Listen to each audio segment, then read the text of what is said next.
She bought a cracked tower for $500, and the whole village laughed. No one believed that there could be anything valuable in this ruin. But when she found a cave behind the tower, everything changed. Subscribe and write in the comments which city you are watching from. Winter had flattened the land into a single, colorless plain. The field stretched in every direction without fences or trees to interrupt it, only a crust of frozen soil dusted with old snow that the wind kept scraping thin and redistributing in uneven streaks. The sky hung low and heavy, the kind of dull gray that never quite promised snowfall, yet never allowed light to break through. In the center of that emptiness stood the tower. It was not tall in any heroic sense, yet it dominated the landscape simply because nothing else rose to meet it. A cylindrical structure of rough, time-darkened stone, it looked as though it had been pushed up from the earth rather than built upon it. The stones were uneven, some smoothed by age, others chipped and fractured, all bound together by mortar that had long since lost its original color. From the ground to the roof ran a single vertical crack, clean and unwavering, splitting the tower as if a blade had once been pressed against it with deliberate force. The crack did not widen or wander. It simply ran straight, dividing the structure into two halves that leaned toward one another in quiet defiance. Behind the tower, the land rose almost imperceptibly into a low hill. From a distance, it appeared unremarkable, just another swell in the field, partially obscured by scrub and stones. No paths led to it. No signs marked its presence. Everything about the place suggested abandonment, not the dramatic kind that comes with ruin and collapse, but the quieter kind that follows indifference. The woman stood at the edge of the field, her coat pulled tight against the wind, and looked at the tower for a long time before taking a single step forward. She did not smile, nor did she frown. Her face carried the stillness of someone who had learned not to react too quickly to first impressions. At 45, she had cultivated that restraint carefully, shaped by years and environments where assumptions were costly and certainty was often a performance rather than a fact. The town lay several miles away, a scatter of houses huddled along a narrow road that no longer carried much traffic. A closed grocery store with sun-bleached signs sat near the entrance, its windows covered in dust and old flyers. Most of the people who still lived there were older, their routines reduced to essentials, their conversations recycled endlessly because nothing new ever seemed to happen. From that town, the tower was visible on clear days as a dark shape against the pale field, an object of mild curiosity and persistent mockery. They called it a foolish place, a useless thing. Some said it was an old agricultural structure. Others claimed it had once been a watchtower, though no one could explain what it would have been watching for. Over time, the explanations mattered less than the consensus that it was not worth thinking about. The tower had become a shorthand for waste, for mistakes that lingered, because no one cared enough to remove them. The woman had heard the laughter before she ever saw the building in person. It had followed her through the municipal office, where the heating barely worked and the floors creaked with every step. The clerk who processed the paperwork had raised his eyebrows when she mentioned the property, then let out a short, incredulous breath that might have been a laugh if he had not tried to smother it behind professionalism. "You know that thing," he had said, tapping his pen against the counter. "You're talking about the stone tower out past the fields." She nodded, already familiar with the tone. "That's not really a house," he continued. "It's not anything, really.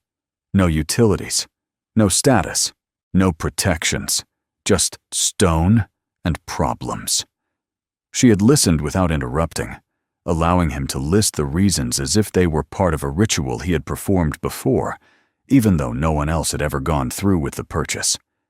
The price had come last, delivered with the kind of casual dismissal reserved for jokes that were no longer funny. $500. Less than the cost of removing the structure safely, less than the legal fees required to argue about its fate.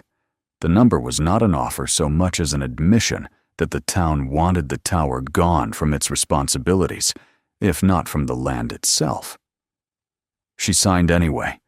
The contract was thick for something so cheap, its pages filled with language designed to protect everyone but her. There were clauses that absolved the municipality of liability, paragraphs that acknowledged the structure's unstable condition, and signatures confirming that she understood the risks of injury, collapse, and isolation. The clerk slid the papers toward her with a look that suggested he expected her to change her mind at the last moment, perhaps embarrassed by her own determination. She did not. The pen felt heavier than it should have, its ink dark against the page. With each signature, the laughter from the room behind her seemed to fade, replaced by the quiet weight of decision. When it was done, the clerk stamped the final page and pushed a copy toward her, shaking his head slightly, as if witnessing a stubborn act of defiance rather than a legal transaction. Outside, two men who had been waiting for unrelated business glanced at her as she passed. One of them smiled, the kind of smile that carried amusement without malice. "You really bought it?" he asked. She stopped, turned, and met his eyes. "Yes." "In winter?" the other added, incredulous. "Yes." They laughed then, openly, without bothering to lower their voices. It was not cruel laughter, not sharp or hostile. It was the laughter of people confident that reality would eventually prove them right. Driving out to the field that afternoon, she replayed the sound in her mind, not with anger, but with curiosity. Laughter had followed her before, though rarely for reasons this simple. She had learned long ago that people laughed when they felt certain and feared being wrong. It was easier than asking questions. The road ended abruptly, giving way to hardened tracks, cut into the frozen ground. She parked at the edge of the field and walked the rest of the way, the wind pushing against her as if testing her resolve. The closer she came, the more the tower revealed itself, not as a ruin, but as a structure that had endured. The stones bore scars, yes, but they also carried the unmistakable logic of deliberate construction. This was not something thrown together. This was something planned. Inside, the air was colder, but strangely still. The sound of the wind diminished as soon as she crossed the threshold, replaced by a quiet that felt almost intentional. The interior was narrow, the walls thick, the floor uneven, but solid beneath her boots. Light entered through narrow openings higher up, casting pale, vertical bands across the stone. She stood there for several minutes without moving, allowing the space to speak in its own way. The crack in the wall was visible from within, a dark line that drew the eye upward. She traced it with her gaze, noting its precision, the way the stones on either side seemed to accommodate it rather than resist it. This, more than anything else, unsettled her expectations. Cracks born of failure were chaotic, spreading where material was weakest, following paths of least resistance. This one did not behave that way. It obeyed something else. As the cold settled into her bones, memories surfaced unbidden. She had stood in buildings like this before, though none so old or isolated. She had stood in concrete shells still smelling of wet cement, in steel frames vibrating with machinery, in corridors where alarms had once sounded too late. She had been the one asked to sign off, to certify safety where safety was conditional and truth inconvenient. She remembered the meeting where everything had changed, the polished table, the calm voices, the presentation that skipped over critical data, as if omission were a technical detail rather than a moral choice. She had spoken then, carefully, professionally, outlining the risks, the potential failures, the scenarios no one wanted to imagine. When they asked her to revise the report, she had refused. After the collapse, after the investigations and the hearings, her name had remained attached to the project longer than anyone else's. It was easier to sacrifice the engineer who would not cooperate than to dismantle the system that demanded cooperation at any cost. She lost her position, then her credibility, then the life that had been built on both. Standing in the tower now, she felt none of that bitterness, only a quiet recognition. Structures failed when people pretended they were something they were not. This tower made no such pretense. It bore its damage openly, incorporated it into its existence. That first night, she slept on a narrow cot near the wall, wrapped in layers of clothing, listening to the wind circle the stone. The crack loomed above her, catching faint light from the openings above. It did not widen. It did not shift. It simply existed, steady and unashamed. As she drifted toward sleep, the laughter from the town seemed distant and irrelevant. The tower did not laugh. It waited. Morning came without ceremony. There was no sunrise she could see from inside the tower, only a gradual thinning of the darkness and a pale, cold light seeping through the narrow openings high in the stone. The air inside felt unchanged, as if night and day had little authority here. She woke stiff and cold, every joint protesting the unfamiliar hardness of the place, yet there was no panic in her body, no instinctive urge to flee. Instead, there was a measured awareness, the kind that came from years of beginning work days in unfinished structures, where comfort was secondary to observation. She rose slowly, testing her balance on the uneven floor, and moved toward the wall where the crack ran. Up close, it was even more unsettling than it had been the night before. The stones on either side were not crumbling, not shedding fragments the way damaged masonry usually did. They met the fracture with a kind of restraint, as though the crack were not an injury, but a boundary. She ran her gloved fingers along the edge and felt no looseness, no subtle vibration that might suggest imminent failure. Outside, the wind had not relented. It swept across the field in long, uninterrupted currents, carrying fine grains of ice that stung exposed skin. The tower absorbed the sound rather than amplifying it, muting the storm into a distant, constant presence. She stepped out briefly, scanning the horizon. Nothing had changed. No tracks marked the snow. No smoke rose from chimneys in the distance. The world remained indifferent to her arrival. She spent the first hours of the day on practical matters. Water had to be rationed carefully, supplies inventoried, heat managed without wasting fuel.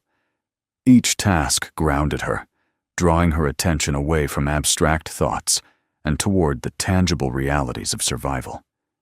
Yet even as she worked, her eyes returned again and again to the structure around her. Habit had trained her to notice what others overlooked. Once her immediate needs were addressed, she began to study the tower with deliberate intent. Not as a shelter, not as a curiosity, but as a system. She walked the perimeter, counting stones, noting variations in size and placement. The mortar, though aged, retained an unexpected integrity, suggesting a composition richer and more carefully prepared than what would have been used for a simple agricultural outbuilding. The foundation disappeared into the frozen earth, but where it was exposed, it showed a depth that seemed excessive for the height above ground. Inside, she traced the spiral path of the interior, such as it was. There were no true floors, only changes in elevation where platforms might once have existed. Openings in the walls were narrow and irregularly spaced, their angles calculated to admit light without offering easy access. The interior geometry was not symmetrical, yet it followed a logic that resisted casual explanation. The crack, always the crack, demanded attention. She measured it with care, using simple tools and her own trained eye. It did not widen toward the base, as gravity and stress would normally dictate. It maintained a near-constant width from bottom to top. The stones along its path showed signs of having been cut to accommodate it, not split by force. This was not damage inflicted by time alone. By midday, the cold had sharpened. She returned inside, breath fogging the air, and sat on a low stone ledge to review her observations. The conclusion forming in her mind was uncomfortable in its implications. If the tower were truly as unstable as the town believed, it would not have endured decades of weather, frost, and neglect. If the crack were accidental, it would have spread, collapsed sections, announced its danger loudly. Instead, the tower stood. Not proudly, perhaps, but stubbornly. The town's stories returned to her then, fragments she had overheard in passing. Someone had once tried to reinforce it, only to give up. Someone else had claimed it shifted at night, though no one had ever proven it. Over time, the stories had lost their specifics, hardening into a general belief that the place was unsafe, foolish, not worth understanding. She understood that process well. In her previous life, she had watched complex systems reduced to slogans and assumptions, inconvenient truths buried beneath consensus. When people did not want to know something, they laughed at it instead. Later that afternoon, she ventured farther around the tower, circling it slowly despite the cold. The land behind it rose slightly, forming a shallow slope that had likely gone unnoticed simply because it offered no dramatic features. Snow covered everything, smoothing the contours. But as she moved closer, she noticed irregularities. Stones clustered unnaturally in certain areas, as if deliberately piled rather than scattered by chance. The vegetation, sparse as it was in winter, thinned abruptly near the base of the slope. She paused, crouching to examine the ground. The snow here was thinner, damp in a way that contrasted with the surrounding frost. When she pressed her gloved hand against the soil beneath, she felt a faint warmth. It was subtle, easy to dismiss, yet it set her pulse quickening. Warmth in winter was never trivial. She straightened slowly, scanning the area again with renewed focus. The tower, the slope, the alignment between them. From a distance, the placement might have appeared arbitrary. Up close, it suggested intention. The back of the tower faced the rise directly, shielding it from view from the town and the road. Whatever lay beyond had been hidden not by walls or fences, but by indifference. The idea unsettled her more than she cared to admit. She had not come here expecting discovery. She had come seeking quiet, perhaps redemption, certainly solitude. Yet her instincts, honed by years of reading spaces and structures, refused to ignore what she was seeing. As evening approached, the light faded quickly, swallowed by the heavy clouds. She returned inside, carrying with her a sense of restrained anticipation. The tower no longer felt merely like a refuge. It felt like a threshold. That night, sleep came fitfully. The wind rose and fell, its voice shifting as it passed over stone and open field. At times, she thought she heard deeper sounds, vibrations too low to be clearly identified. But each time she listened more closely, they resolved into the ordinary language of weather and structure. Still, the impression lingered that the tower was part of something larger, something not fully visible from where she lay. In the early hours, she woke suddenly, heart racing, convinced for a moment that the tower had moved. She sat up, listening intently. The silence that followed was complete, almost oppressive. No settling stones, no groans of stressed material. Nothing that indicated instability. She laughed quietly to herself then, a single breath of sound, quickly swallowed by the cold air. She understood the impulse that had driven the town's laughter. It was easier to mock what one didn't understand than to confront the possibility of having ignored something important for years. By morning, her decision had taken shape, firm and undeniable. She could not leave the anomaly behind her tower unexplored. Not now. Not after recognizing the signs she had once been paid to notice. She dressed with care, gathering tools and supplies, her movements deliberate. Stepping outside, she crossed the frozen ground toward the slope, the tower at her back like a silent witness. The wind tugged at her coat, as if urging her to reconsider, but she pressed on. Kneeling near the warm patch she had identified the day before, she brushed away snow and loose stones. Beneath them, the soil gave slightly, more than it should have in such cold. She paused, breath held, then began to clear the area in earnest. The first hint of open space came as a rush of air against her face, unmistakably warmer than the world around her. She froze, hand suspended mid-motion, every sense alert. The ground here did not simply conceal earth and rock. It concealed absence. Behind the tower, where no map marked anything of interest, the land breathed. She did not yet know what waited beneath the hill. She knew only that the tower, with its impossible crack and stubborn endurance, had not been built to stand alone. The first opening revealed itself reluctantly, as if the ground itself resisted being acknowledged.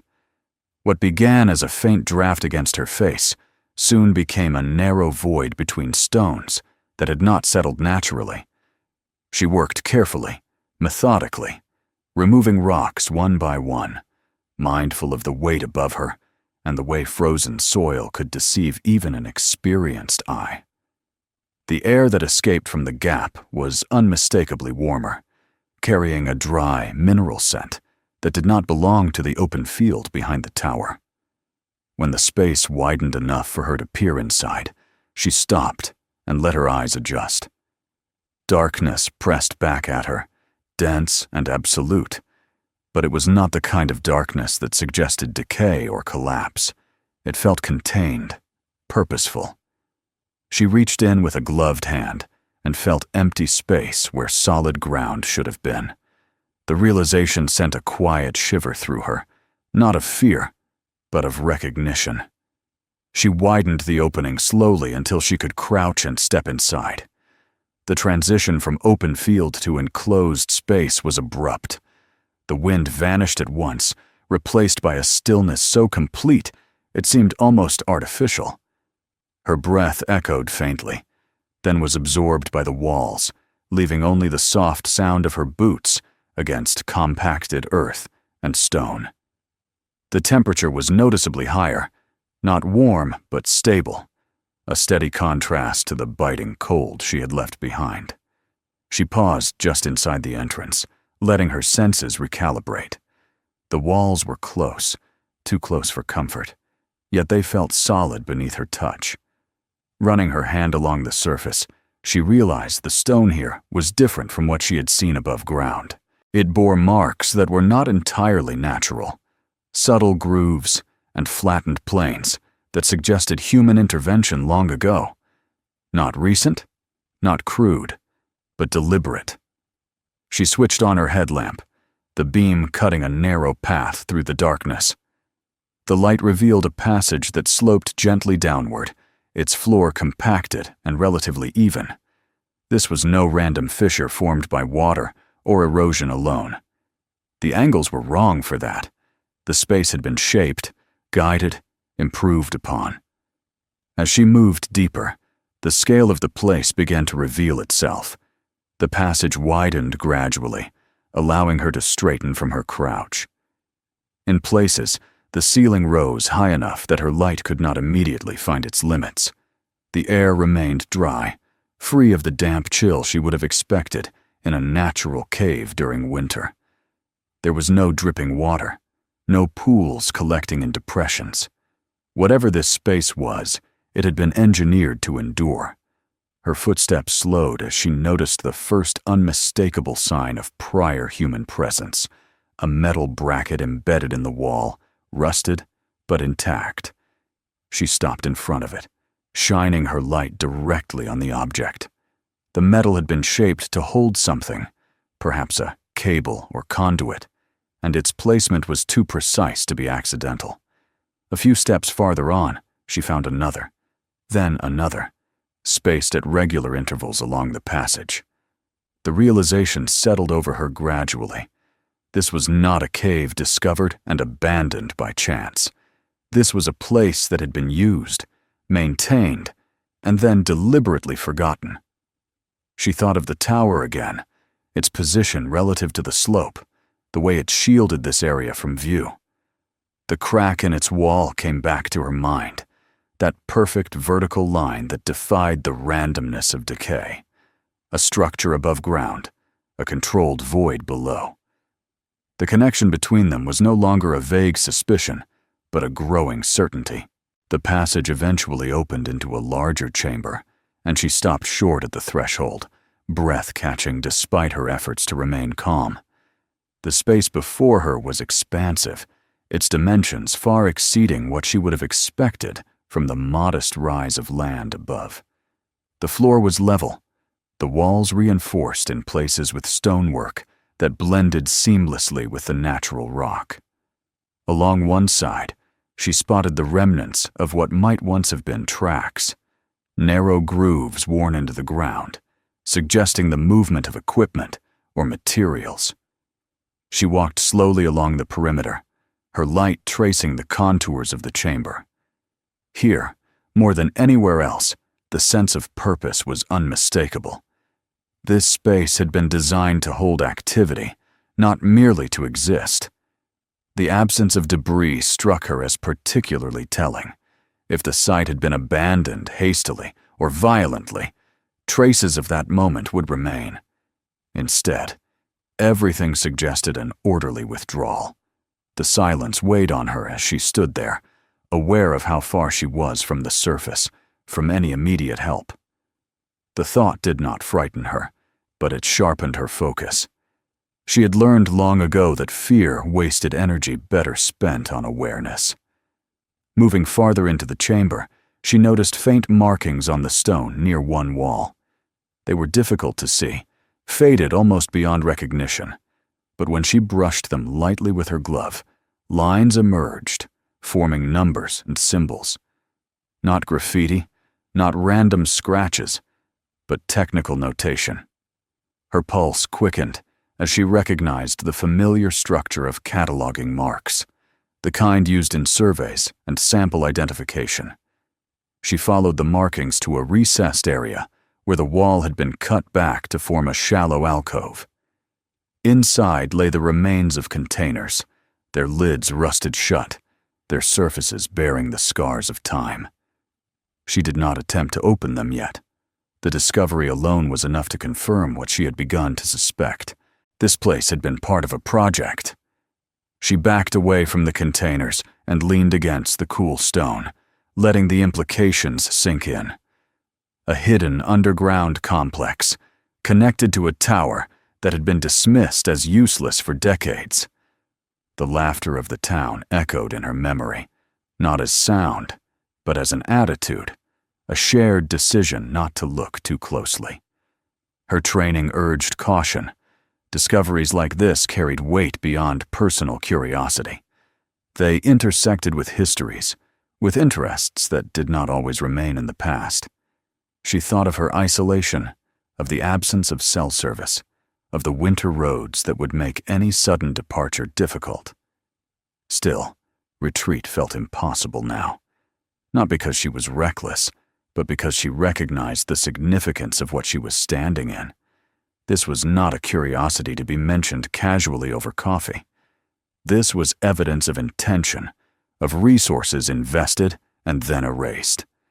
She began to document what she saw, taking photographs, noting measurements, recording impressions in a small notebook she kept for such purposes. Each action steadied her, transformed uncertainty into data. The act of recording reminded her who she was, or perhaps who she had always been beneath the labels others had assigned her. As she worked, she noticed how the air moved within the chamber, circulating gently through unseen channels. Ventilation, still functioning after all this time. That alone suggested a level of planning that exceeded anything the town's stories had ever imagined. Eventually, fatigue forced her to consider turning back. She retraced her steps carefully, committing landmarks to memory, ensuring she could find her way again without hesitation. Emerging into the cold light of the field felt like waking from a vivid dream, though the ache in her muscles and the notes in her pocket testified to the reality of what lay beneath. She sealed the entrance as best she could for the moment, replacing stones and snow with care. The work was slow, but she refused to rush it. When she finished, the slope looked much as it had before, an unremarkable rise behind an unremarkable tower. Standing there, she looked back at the structure she now understood differently. The tower was not merely a building. It was a marker, a shield, perhaps even a warning. Its crack no longer appeared as a flaw, but as a signpost, a deliberate line dividing what was seen from what was hidden. As she returned inside to warm herself, she felt the first stirrings of something she had not allowed herself to feel in years. Not hope, exactly, and not excitement, but a quiet, undeniable sense of purpose, the kind that came not from ambition, but from alignment. The tower had not stood alone, and now, neither did she. She did not return to the chamber immediately the next morning. The discovery was too large, too heavy to rush. Experience had taught her that the most dangerous mistakes were made not in ignorance, but in haste, disguised as confidence.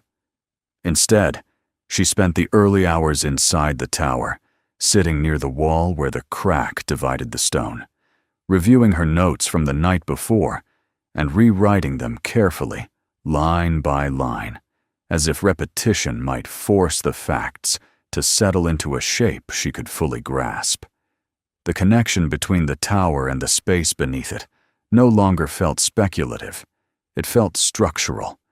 The alignment, the shielding of the slope from view, the stability of the underground airflow, all of it pointed toward a design that had been executed with patience and foresight.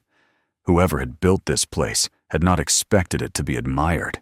They had expected it to endure. By midday, she was ready to return underground, this time not as a discoverer, but as an investigator. She packed deliberately, choosing tools for measurement rather than excavation, documentation rather than intrusion.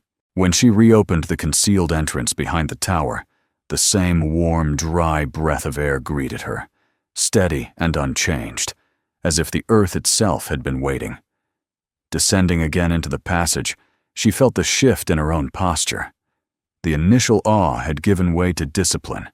Each step was measured, each observation recorded. She noted the angle of the descent, the consistency of the walls, the subtle reinforcement where natural stone gave way to worked surfaces. The workmanship was old, but not crude. It bore the marks of skilled hands operating under constraints, adapting to the rock rather than fighting it. In the main chamber, she set about her work systematically. She measured dimensions, pacing the space repeatedly to confirm her calculations. The chamber was larger than it appeared at first glance, its proportions deceptive in the limited beam of her headlamp. The floor was nearly level, an achievement that would have required sustained effort and planning. Along one wall, she found more of the narrow grooves she had noticed before, now unmistakably tracks, worn smooth by repeated use. She knelt beside them, running her fingers along the shallow channels, imagining the weight that must once have passed here. Equipment, containers, perhaps even people, moving back and forth between chambers whose purposes were now lost to time. The absence of debris continued to trouble her. This place had not been abandoned in chaos. It had been closed. Further along the chamber, she examined the recessed alcove more closely. The containers within were heavy, their metal casings corroded, but intact. She selected one carefully, and worked at the seal until it gave way with a reluctant groan. Inside, she found not the raw materials she had half expected, but carefully labeled samples, each secured in its own compartment. The labels were faded, written in a technical shorthand that took her several minutes to decipher. Her breath slowed as recognition dawned.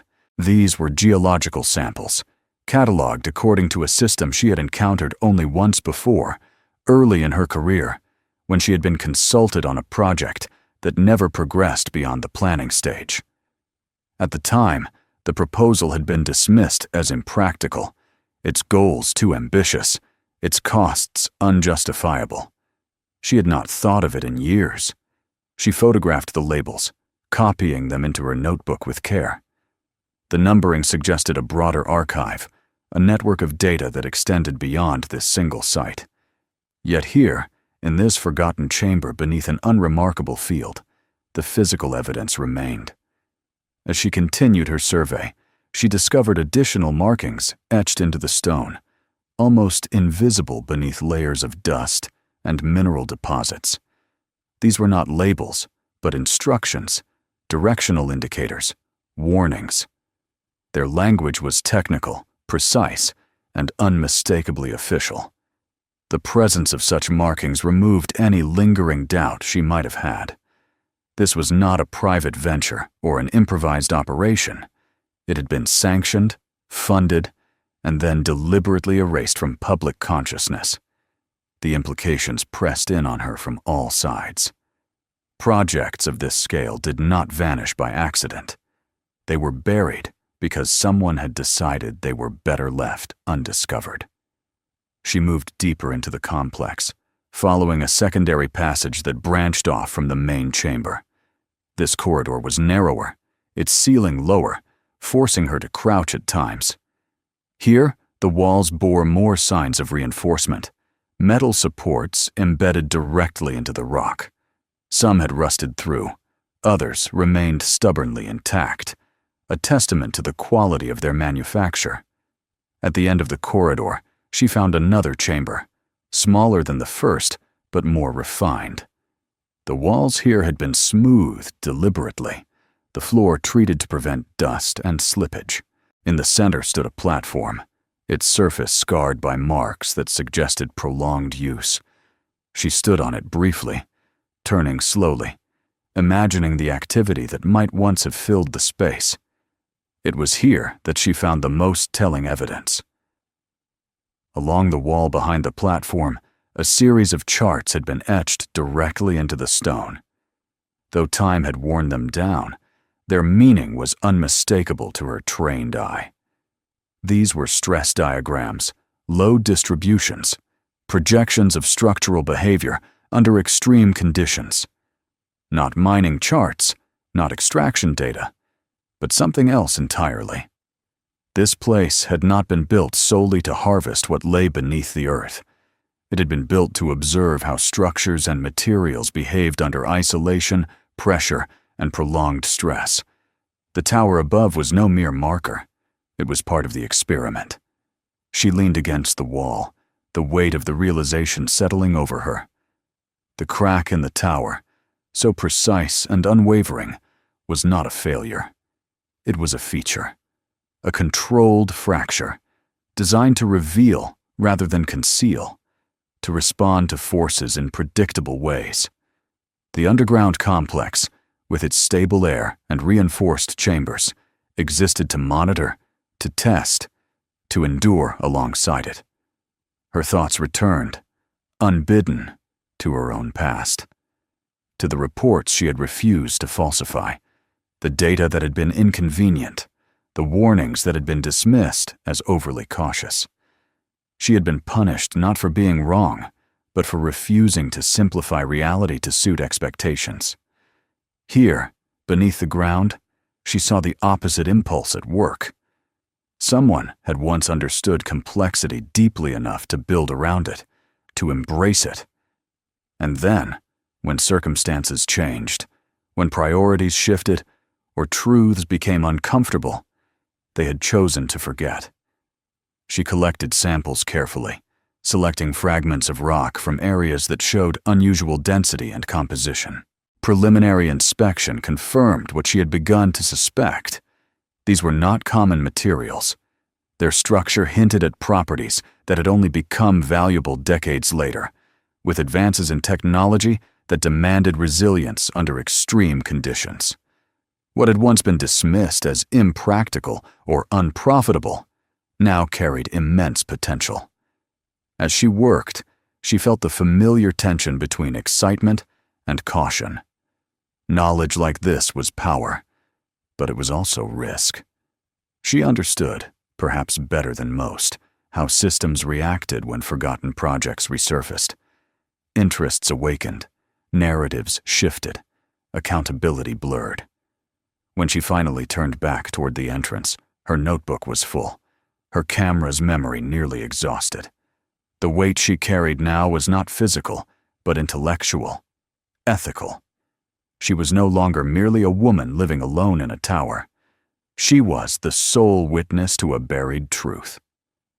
Emerging into the open air once more, she sealed the entrance with even greater care than before. The field resumed its quiet, the wind sweeping across it without pause. From a distance, nothing had changed. The tower stood as it always had, cracked and overlooked. Inside, as she warmed herself and reviewed her findings yet again, she understood that her life had shifted irrevocably. The solitude she had sought was gone, replaced by responsibility. The truth beneath the ground was no longer content to remain hidden, and neither, she realized, was she. She did not yet know how she would proceed. Only that whatever came next would require patience, precision, and a refusal to be silenced. The tower had endured by accepting its fracture. Perhaps she would have to do the same. The days that followed were marked by restraint. She resisted the urge to act immediately, to announce what she had found, or to seek validation from anyone who might listen. Experience had taught her that discovery was only the first step, and often the least dangerous. What came after, when information began to move beyond the person who uncovered it, was where consequences gathered momentum.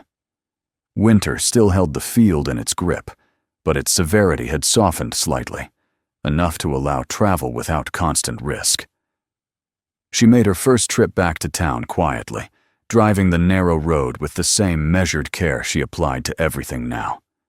The tower remained behind her, standing as it always had, cracked and unimpressive to anyone who did not know what lay beyond it. In town, nothing had changed on the surface. The same faces appeared at the same hours, the same routines unfolded with predictable regularity. Yet she felt the difference immediately. She was no longer merely passing through. She carried something invisible that altered the way she observed every interaction, every casual exchange. Her first stop was not a public office, but a private one, a modest consulting firm several towns over, run by a geologist she had worked with briefly many years before. Their professional paths had crossed only once, but she remembered him as careful, skeptical, and unwilling to exaggerate findings for convenience. When she called, she did not explain much, only enough to spark interest, without inviting questions she was not ready to answer. They met in a small, cluttered office, lined with shelves of rock samples and aging textbooks. He listened as she spoke, his expression unreadable, interrupting only to ask for clarification. When she showed him the photographs and notes, his skepticism shifted, not into excitement, but into focus. "This isn't a hobby site," he said finally, tapping one of the images. "And it's not random." "I know," she replied. "What do you want from me?" "Confirmation," she said, quietly. They agreed on a limited engagement. He would review samples, verify compositions, and provide an independent assessment without filing reports or notifying any institutions. The arrangement suited both of them. Neither was interested in becoming a headline. As weeks passed, their correspondence grew more frequent, though still cautious. The results confirmed what she had suspected. The materials present beneath the field were rare, not in the sense of novelty, but in their combination of properties. They offered resilience under conditions that modern industries struggled to accommodate, from energy storage to advanced manufacturing. Decades earlier, the technology to exploit them effectively had not existed. Now, it did. Armed with confirmation, she turned her attention to the legal landscape. Ownership, she knew, was rarely as simple as possession, especially where underground resources were concerned. She consulted quietly with a lawyer specializing in land and mineral rights, presenting the situation hypothetically at first. The answers she received were cautiously encouraging. The entrance lay within her property. The structure above was hers outright. The underground space, unless previously claimed or restricted by statute, fell under her control. She requested a thorough title search, extending deeper into historical records than most transactions required. The process took time, unearthing documents that had not been examined in years. When the results came back, they revealed no existing claims, no active restrictions. The project that had once operated beneath the land had left remarkably little legal trace. It was as if someone had intended not only to bury the site physically, but to erase its existence on paper as well. With each confirmation, her position strengthened, but so did her awareness of the risks. She did not register the site publicly. She did not apply for permits or announce intentions. Instead, she began assembling a small circle of professionals, each engaged separately, each given only the information necessary for their task. A structural engineer reviewed the tower under the guise of historical preservation. An environmental consultant assessed the land for hypothetical development. The questions began to circulate quietly. Calls were returned more quickly than before. Meetings were offered at short notice. Interest, once non-existent, had awakened. The town noticed the change before it understood it. A new vehicle parked near the field one afternoon drew glances. Another appeared days later. People who had once laughed now watched with curiosity edged by unease. The tower had not changed, but attention had shifted around it, and that alone was enough to unsettle old assumptions. The first overt inquiry came from the municipal office, phrased as concern rather than suspicion. A representative stopped by, citing routine checks, asking casual questions about her plans. She answered politely, offering nothing beyond what was already public knowledge. The conversation ended without confrontation, but the visit confirmed what she had anticipated. Silence was no longer guaranteed. She accelerated her efforts carefully. Through intermediaries, she reached out to companies whose interests aligned with what lay beneath the field, framing the opportunity in abstract terms. Access to data, research partnerships, limited rights to study materials under controlled conditions. She did not offer ownership. She offered proximity. The response was immediate and measured. Meetings were requested in neutral locations. Non-disclosure agreements were signed. Conversations unfolded in precise language, heavy with caution and implication. Numbers were discussed obliquely at first, then more directly as confidence grew. She listened more than she spoke, allowing others to reveal their priorities through the questions they asked. Some wanted exclusivity. Others wanted influence. All wanted reassurance that the opportunity was legitimate and defensible. She provided evidence steadily, never all at once, never without context. As negotiations progressed, pressure mounted from unexpected directions. Old records surfaced in town archives. Someone remembered a relative who had once worked out there decades ago. A rumor circulated that the land had been misclassified. None of it amounted to a legal challenge, but the noise itself was telling. The laughter that had once dismissed the tower now struggled to reframe it as something that had always been valuable, always overlooked by mistake rather than design. She refused to engage with that narrative. Privately, she understood its purpose. If the past could be rewritten as ignorance rather than avoidance, Responsibility could remain diffuse. The pivotal meeting took place in a city far from the field, in a conference room overlooking a river still choked with winter ice. Representatives from a technology firm sat across from her, their interest now fully revealed. They spoke of research potential, of applications that could redefine entire sectors. When the discussion turned to terms, she held her ground. She would not sell the land. She would not relinquish control. She would grant access, data, and limited extraction rights under strict oversight. In return, she demanded compensation commensurate with the value she had uncovered. The figure they eventually agreed upon was not presented as a lump sum, but as a sequence of commitments. Initial payments for research access, ongoing royalties tied to development milestones, options for expansion contingent on future findings. When the final numbers were tallied, the total exceeded $10 million. She felt no rush of triumph when the contracts were signed, only a quiet, steady sense of resolution. The money was not a reward for luck. It was acknowledgement of work done carefully, truth preserved, when it would have been easier to ignore it. News traveled quickly after that, though much of it was speculation. People in town spoke her name differently now, with a mixture of pride and resentment. Some claimed they had always known the tower was important. Others insisted it was unfair that she alone should benefit. The laughter, when it appeared at all, sounded forced. She returned to the tower one evening as the sun dipped low, casting long shadows across the field.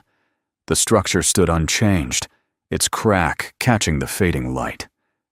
Behind it, the concealed entrance remained hidden, guarded now by locks and protocols rather than neglect. Standing there, she understood that the true transformation had not been the land's value, but its visibility. What had been ignored was now undeniable. What had been laughed at demanded respect. The wind moved across the field as it always had, indifferent to contracts and figures.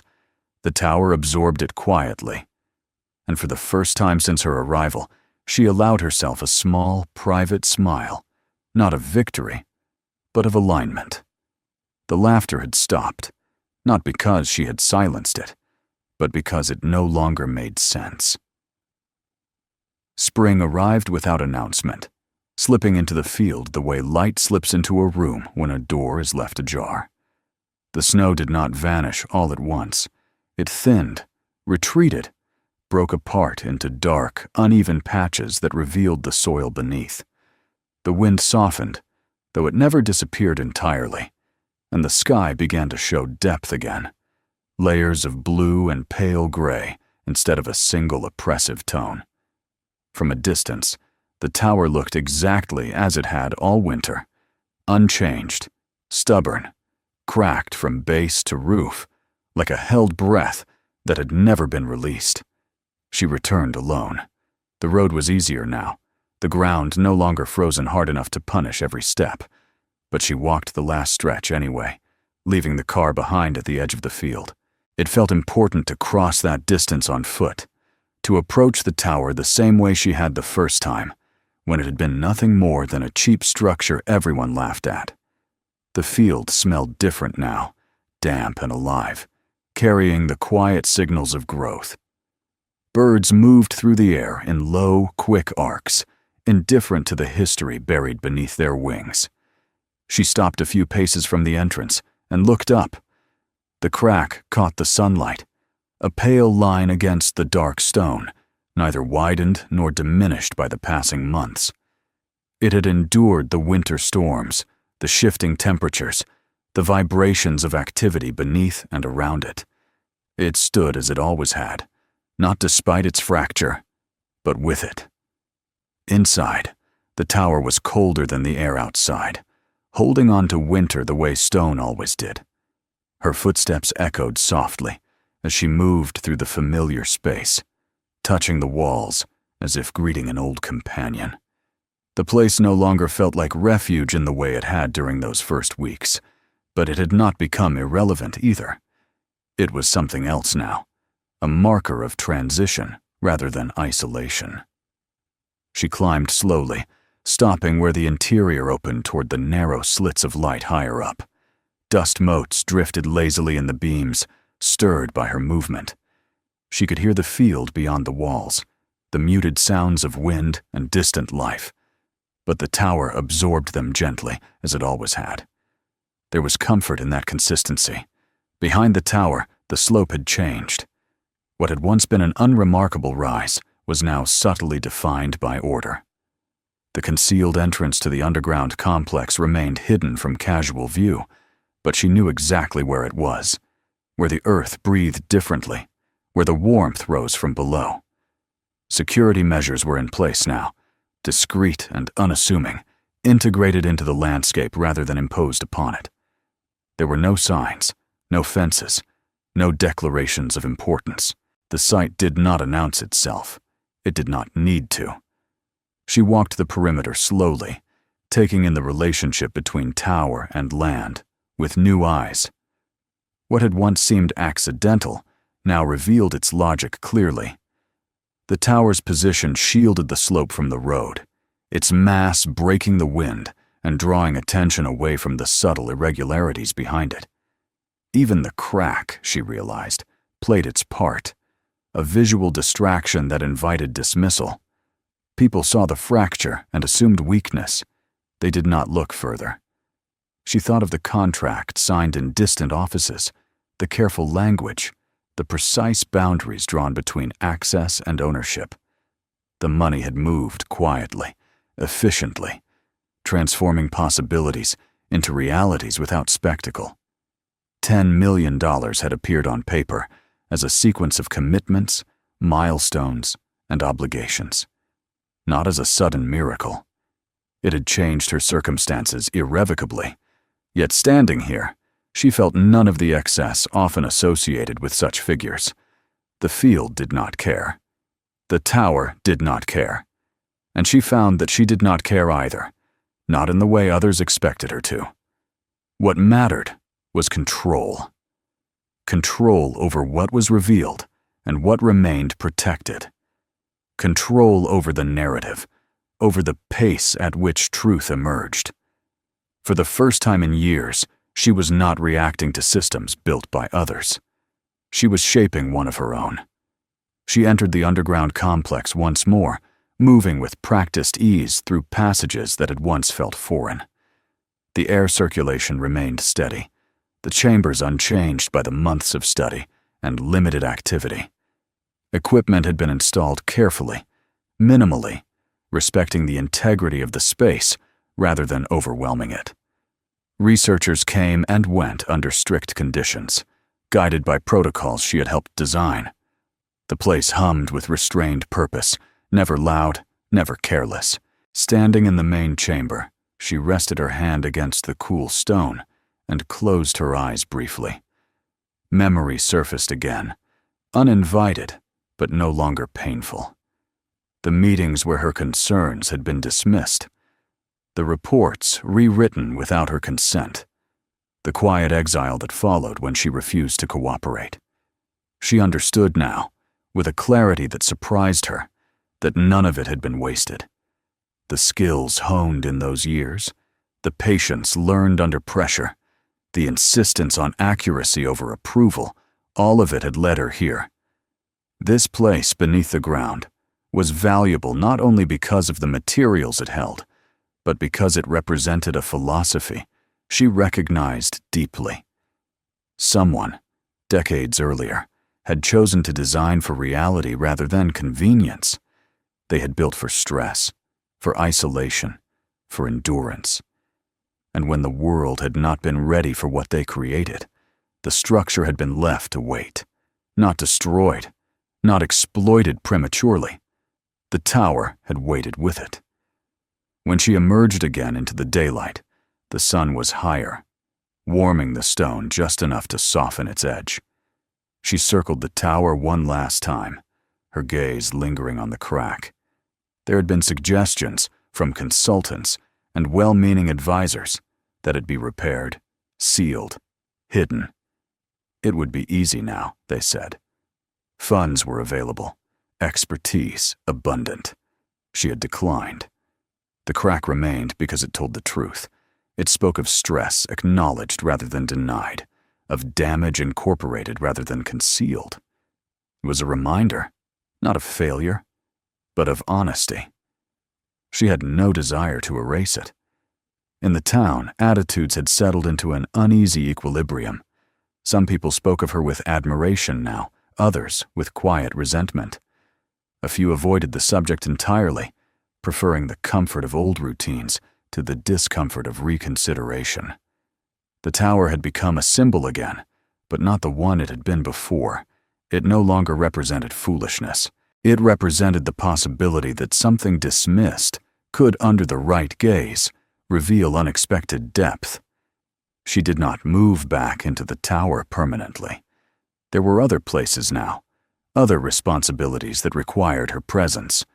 Yet she returned often, sometimes alone, sometimes with professionals whose respect was earned rather than assumed. Each visit grounded her, reminding her of the narrow margin between ignorance and understanding.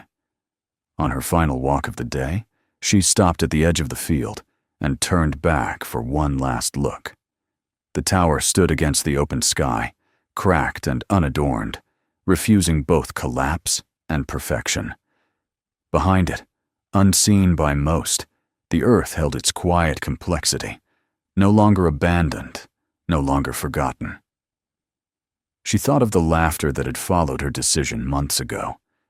It had faded naturally, not through confrontation, but through irrelevance. Laughter required certainty, and certainty had dissolved in the face of fact. As she turned away, the wind crossed the field once more, brushing against the stone, passing through the crack without resistance. The tower did not flinch. It had never needed to. And neither, she realized, had she. Subscribe to the channel to watch the next videos and discover more stories like this. Watch the upcoming episodes and explore other videos on the channel. Share this video with anyone who might find it worth watching.